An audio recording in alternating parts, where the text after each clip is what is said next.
This is the Tuesday, November 16th, 2021 meeting of the Town of Easton Zoning Board of Appeals. Obviously, we were on Zoom this evening during the public testimony portion of the meeting. Members of the public can be recognized by raising your hand, using the raising hand function found under the participants from Zoom. Or you could make a request in the Q&A function. If you're joining only by phone, press *9. We'll have a presentation from the applicant and then questions from the board members. And then if there are any members of the public that would like to speak at that point, I will pause and allow you time to raise your hand accordingly. The first meeting or first hearing on, or the only hearing on this evening, 6:30 public hearing variance number 21-18. Applicant is seeking access to 4 lots off a single common driveway for property located at 81 and 91 Summer Street. Members sitting on this particular hearing are John Curran, Steve Merlin, Tim McCall, Ed Watson, and myself.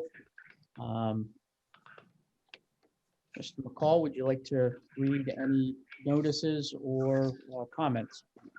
Okay, we'll do. Notice and any comments, I should say. Sure. The Easton Board of Appeals will hold a public hearing on Tuesday, November 16th, 2021 at 6:30 p.m. to be held remotely on the petition variance Gary S. Bertocchi for property located at 81 Summer Street, Easton, Mass. Assessors map 31U, lot 10B for a variance pursuant to Easton Code Book, Chapter 235 zoning, 235-32A to allow access for 4 lots on a common driveway. The virtual meeting link will be contained within the posted agenda at least 48 hours in advance of the meeting. This notice is also available at masspublicnotices.org. Here are the comments. Historical Commission and Affordable Housing Trust, both not applicable. Board of Health recommends. Planning recommends with the following comments. On October 18th, 2021, Planning and Zoning Board discussed the applicant's application for a variance. The applicant is seeking a variance from the special permit for a common driveway, which limits the maximum number of lots served by a common driveway to 3. The Planning Board voted to approve a division of the land at 81 and 91 Summer Street to create 4 lots, one of which is developed with an existing residential structure. At the same time, the Planning Board voted to approve converting the existing driveway to a common driveway that would serve 3 newly created lots. Due to the special permit restrictions, this approval included decommissioning a portion of that existing driveway and creating a new 300-foot driveway to serve the remainder lot with the existing home. The board looked into whether it could allow all 4 lots to be accessed from the existing driveway via waiver, but at the advice of town council opted to approve the plan with 2 driveways, the new driveway to the existing dwelling and the common driveway serving the new lots, and advise the applicant to apply for a variance from the ZBA. The proposed variance would allow 4 lots to be served by the common driveway, eliminating the need for the new driveway. The Planning Board supports a variance request, believing the benefits of reducing land disturbance and creation of new impervious surface outweigh any adverse impacts. The board voted unanimously to recommend the application. And finally, the environmental planner said to recommend. I think that's all of them.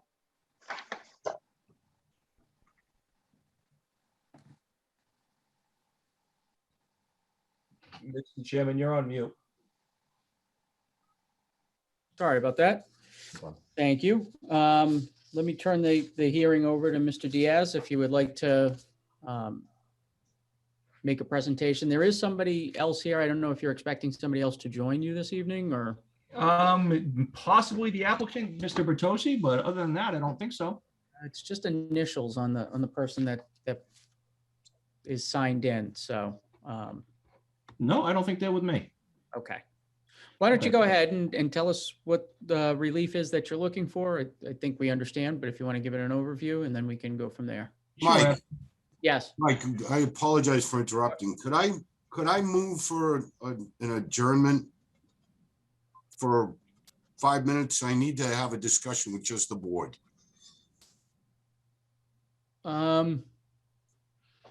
I need to recuse myself. I apologize. Okay, all right, that's Did fine.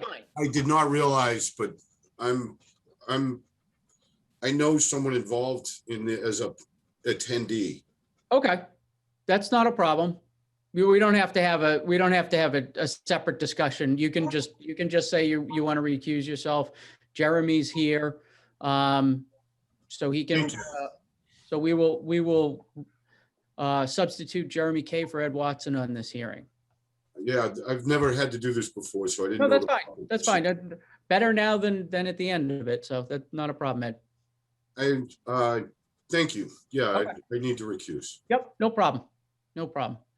So Jeremy, you're up. I'm here. All right. Sorry about that, Mr. Diaz. Go right ahead. Not a problem. For the record, Eric Dias, registered professional engineer with Strong Point Engineering Solutions, representing Gary S. Bertossi and Garcon Corp. tonight for 81 and 91 Summer Street. I think the planning board's letter really said things very well, but I'm going to just very briefly walk you folks through the quick history of this project, kind of show you where we started and how we got to where we are today. So if I can share my screen and just bring up a couple of plans. Mhm. I'm going to start with this guy. This plan was filed with the Conservation Commission back in probably April and approved by them with an order of conditions in May. This is just 91 Summer Street. The 81 Summer Street, you can see there's this little piece of the house here. It comes out this way and jumps down to back to Summer Street here. But at the time, 81 Summer Street was not in play for this project. We had this big piece of upland here, and the only way that we could access it, because 81 was not in play, was to bring this 800-foot long driveway through the buffer zone and through the 50-foot no disturb buffer zone, all the way up to the upland area where we were proposing to build one single family home, because that's all we had the frontage to allow us to build. Shortly after the Conservation Commission issued their order of conditions for this, 81 Summer Street came into play and the applicant picked it up. And that changed things substantially. That took us to looking more like this plan. So now this is from a special permit set of plans that we filed with the planning board to create a common driveway and an estate lot. So what you can see is this now is 91 Summer Street. This little kind of pork chop piece is 81 Summer Street. And you can see, if you follow my cursor, this is an existing driveway that comes up through this bank of wetland buffers and accesses 81.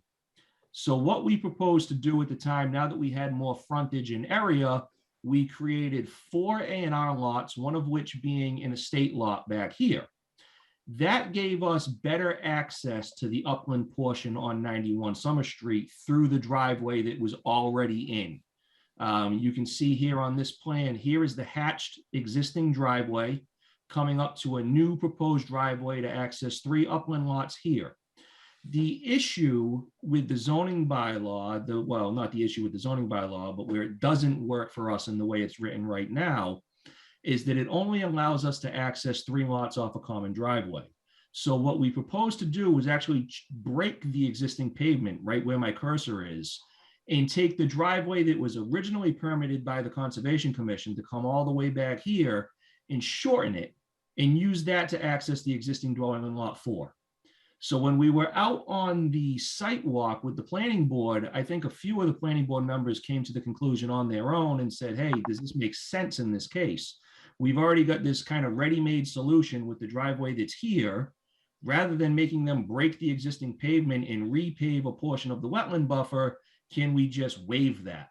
They actually went as far as to check with town council. Town council said, no, you can't waive it, but you can approve it as is and suggest that they seek a variance. So that's what brought us to where we are today, which is this variance plan. Nope, let's try this variance plan. And this is essentially the same plan, shows the same driveway coming up, accessing the 3 new lots, but there's no break in the driveway, and it accesses the existing house and eliminates all of the disturbances within the buffer zone here. So I would say in this case, the hardship, quote unquote, lies in our alternative, which would be hardship based on hydrology and topography to install this driveway. We could do it, but it's certainly not ideal, and it doesn't seem to make practical sense in this case.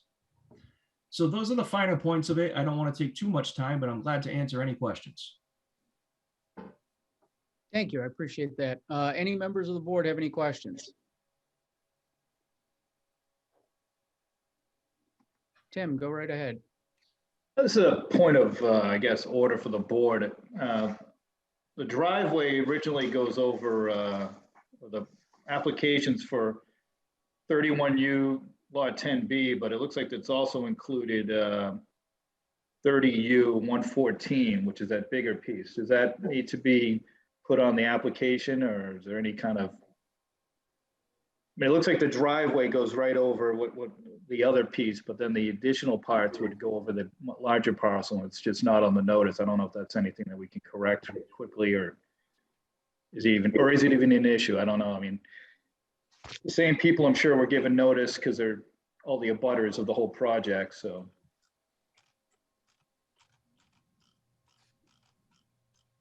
I mean, the notice is for 81 and 91 Summer Street.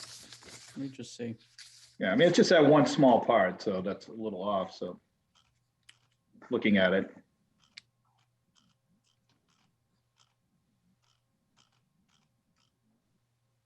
When you say the small part, what do you mean the end of the driveway? Well, there's an existing structure, and that was, I think, either 81 or 91. That's And 81. That's 81. That's 81, and then the rest of it is 91, which is just a different assessor parcel. Actually, if I may, through the chair, let me go back to the existing conditions plan.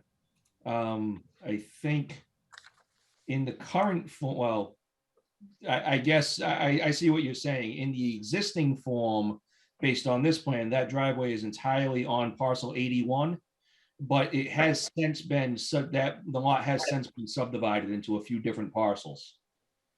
Because the planning board did approve the A&R plan. So I think I see Mr. McCall's concern. I don't know this to be 100% accurate, but I don't think it's fatal given the concept for the variance is whether or not we can have 4 parcels serviced by the same common driveway. We do have the 2. I understand that the notice didn't have both assessors' parcels referenced, but we do have the property address listed and posted on the agenda. I mean, I don't think it would be a major issue or anything. Yeah, no, I I understand. just what- kind of noticed that now as I'm looking at it. I'm like, oh, these are 2 separate pieces. And just didn't know if you'd come across that in the past or. I've not even seen it matters. happen before, no, not to my knowledge. Well, that's all I have.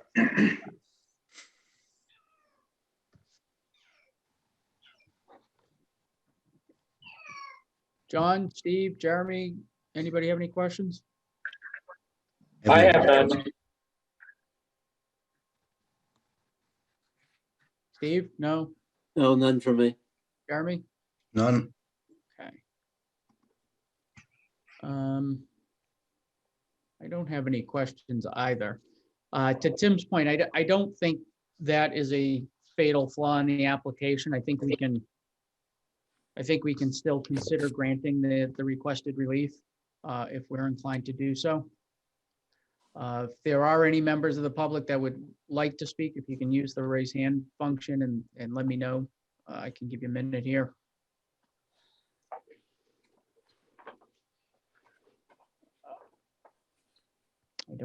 I don't see any hands raised. Anybody want to make a motion to, well, let me just, Mr. Dias, do you have anything else you want to add before we presumably contemplate a motion to close the hearing? No, I think we covered everything. Okay, I think so too. Anybody want to make a motion? Can we stop the screen share so we can Oh, get sorry. back? There we go. So moved. So we allow it according to Close Wait, the that- hearing first. Oh, motion to close the hearing, correct. So motion made by Mr. Merlin to close the hearing. Somebody want to second it? I'll Seconded. second it. Seconded by Mr. Curran. All those in favor, Steve, Yes, Tim, Yes, John, Yes, Jeremy? Yes, I'll vote to close as well. Steve, you want to make a motion? yeah, motion to approve based on the planning board reasoning. Okay, fair enough. Somebody want to second that? seconded. Seconded by Mr. McCall. All those in favor, John, yes, Jeremy, yes, Tim, Yes, Stephen, Yes, and I will vote to approve as well. You are all set. We'll get that we'll get that decision filed as quickly as possible, and you'll be all set. Well, thank you all very much for your time and your consideration. We appreciate it. Thanks. Have a good night. thank you. You have a Good great one. one. take care. All right. So let's do the approval of the meeting minutes from the October 26th meeting first. Anybody want to make a motion to approve those? So moved. I'll move to approve. Motion made by Mr. Curran, seconded by Mr. Merlin. All those in favor, Steve, Yes, Tim, yes, John, Yes, Jeremy? yes. And I'll vote to approve as well. So the last thing on the agenda was the continuation of our discussion from the last meeting about, you know, potentially applying deadlines to the filing of documents. I did have a chance to speak to Attorney Mirioni, who was the prior chair, to get his input on, you know, the prior thoughts of prior boards on whether or not to do it. You know, candidly, I don't have a problem with leaving it at status quo without specific deadlines. And my thought process on it, well, let me back up. So Walter didn't have any, you know, magic answer to why the rules that were in place were ultimately repealed. You know, he had some thoughts on why he wasn't necessarily in favor of deadlines, and I don't disagree with the thought, which is most of what we get for applications in front of us are not, you know, so complicated or so time consuming that if somebody doesn't get them to us a week ahead of time, or they need to supplement information and they don't get it in by a certain deadline, that, you know, we necessarily want to continue that hearing for them. I'm very cognizant of the fact that everybody's got, you know, they're here as a volunteer, they're giving up their time, and it's frustrating to come to a hearing and then find out that, you know, critical information is not being provided to us in a timely manner. That said, we've still got to come to the hearing to continue it, whether or not, you know, they're ready to go or not. So the other side of that is, you know, if it, like for the hearing tonight, if there was a new plan that needed to be shown to us, you know, and they can do it in a screen share, they can hand it to us. I don't have a problem taking it sort of last minute, but I do think that there should be some, in my opinion, at least guidelines for applicants that basically tell them that if it's substantive and it's, you know, voluminous, you better have it to us, you know, a week ahead of time or a few business days ahead of time. Otherwise, we may not take it into consideration in our decision. And if you're going to make us decide at a hearing and you haven't given it to us in time, we may just disregard it. I don't. I'm open to. I think that sounds fair. Other thoughts, and I'm certainly open to whatever the board would like to do in general, but those are just my thoughts on. can we do it? Can we do that in like two sentences, you know? the board expects that all plans and everything will be filed, say, 1 week beforehand. The discretion of the chairman, if it's later than that, it may be rejected or not considered or deferred or something, just 2 sentences. Yeah, yep, that's fine. I have no problem with that. What do the rest of you guys think? That sounds reasonable. I mean, is it worth considering putting some kind of page limit or a guidance in terms of how many pages a late submission can consist of?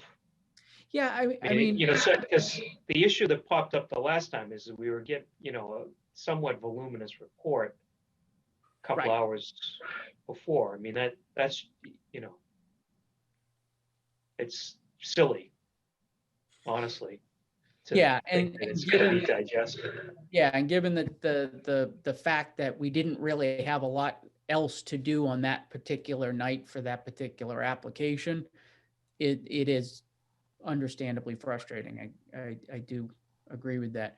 It's funny, the example that came to my mind was, I don't know if you guys recall at the beginning of these Zoom hearings, we had an applicant that was, I forget exactly what they were trying to do, but they were putting a room off the back of the house, and there was they were encroaching, and there was a height restriction, and they kept having to readjust the height of the roof.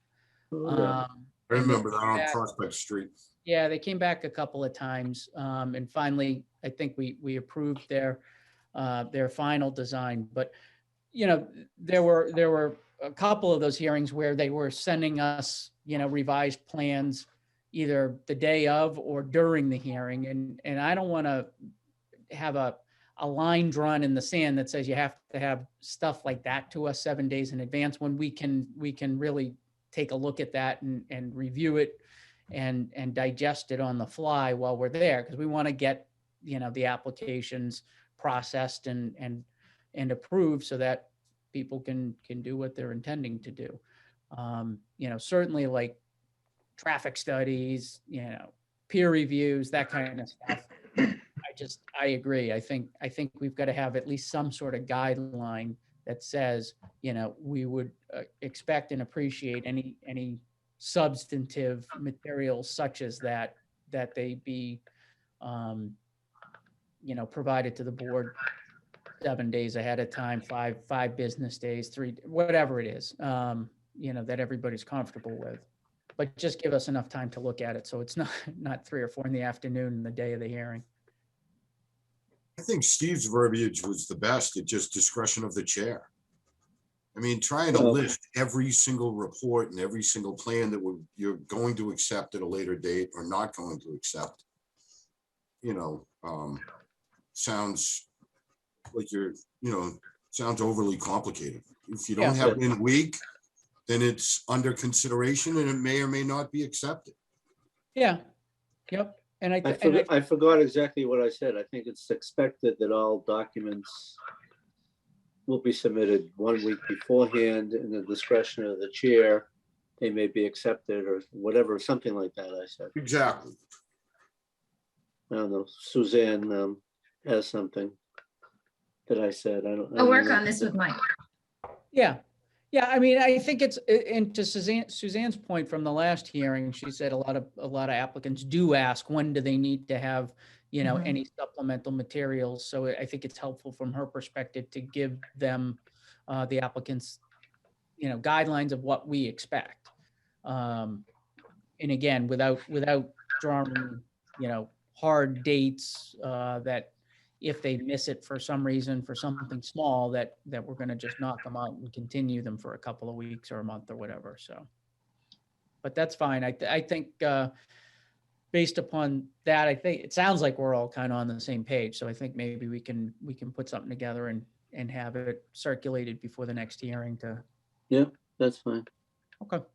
I mean, if we see something come in or Susan sees somebody walk in with, 10 plans and a whole binder, you could probably just tell the person it's not likely going to be considered and, be prepared to be continued to the next meeting, because it's just, Right. Those extreme cases, doesn't happen that often, but, you know. No, I mean, most of the time, the applicants have been pretty good with permitize, getting things uploaded, you know, at least for the initial hearing with their application. You know, some people do the application and then provide everything else later, but I think, you know, Suzanne, correct me if I'm wrong, it seems like most people are filing things timely these days. That's true. We don't stamp it in with town clerk's office until I say it's complete. Yep. So, and then there's the advertising dates. So they have to get it in time to be advertised for the next meeting. Right. So those are checkpoints for the applicant. And that's fine. And I think what we're talking about is really,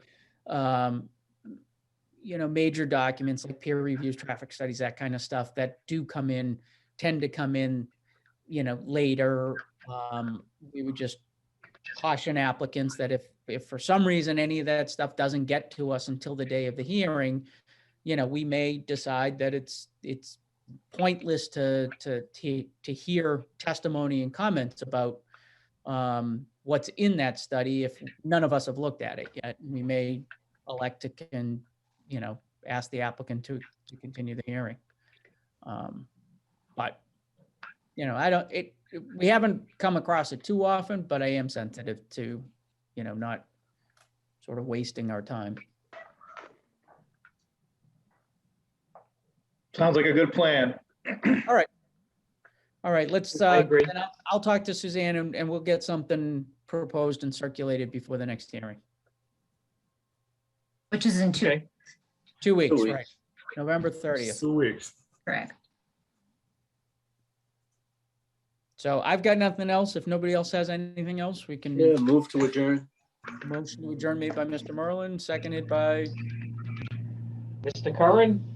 Karin. All those in favor, Stephen, Yes. Jim, Yes. Jeremy, Yes. John, Yes. Ed. Yes, but can I ask you a question after we adjourn? Sure. Go ahead. So- Yes. Yes, and I'll vote yes too. 6-0.